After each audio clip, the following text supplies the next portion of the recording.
multiple Western press outlets have suddenly pivoted hard against Israel.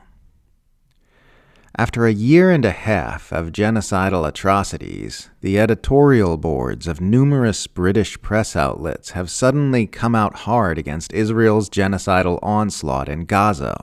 The first drop of rain came last week from the Financial Times in a piece by the editorial board titled "The West's Shameful Silence on Gaza," which denounces the U.S. and Europe for having issued barely a word of condemnation of their allies' criminality, saying they, quote, should be ashamed of their silence and stop enabling Netanyahu to act with impunity.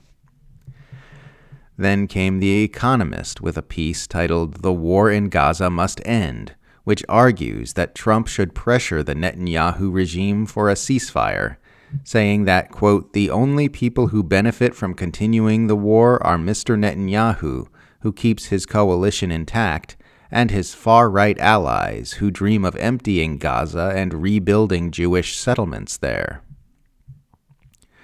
On Saturday came an editorial from The Independent titled "End the Deafening Silence on Gaza. It is Time to Speak Up," arguing that British PM Keir Starmer, quote, should be ashamed that he said nothing, especially since Mr. Netanyahu has now announced new plans to expand the already devastating bombardment of Gaza, and saying that it is time for the world to wake up to what is happening and to demand an end to the suffering of the Palestinians trapped in the enclave.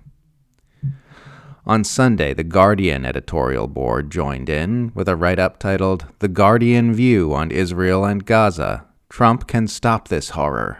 The alternative is unthinkable," saying the U.S. president has the leverage to force through a ceasefire.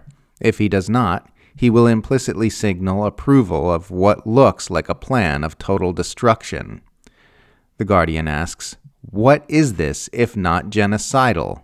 When will the U.S. and its allies act to stop the horror, if not now? To be clear, these are editorials, not op-eds. This means that they are not the expression of one person's opinion, but the stated position of each outlet as a whole. We've been seeing the occasional op-ed, which is critical of Israel's actions throughout the Gaza Holocaust in the mainstream Western press.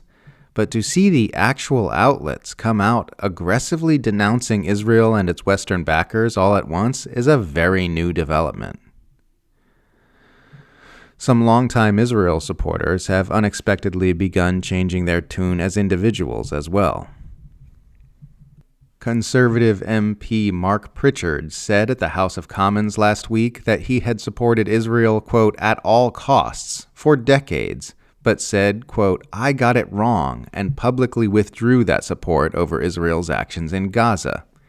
He said, for many years, I've been in the House, 20 years, I have supported Israel pretty much at all costs, quite frankly, but today, I want to say that I got it wrong, and I condemn Israel for what it is doing to the Palestinian people in Gaza and indeed in the West Bank, and I'd like to withdraw my support right now for the actions of Israel, what they are doing right now in Gaza.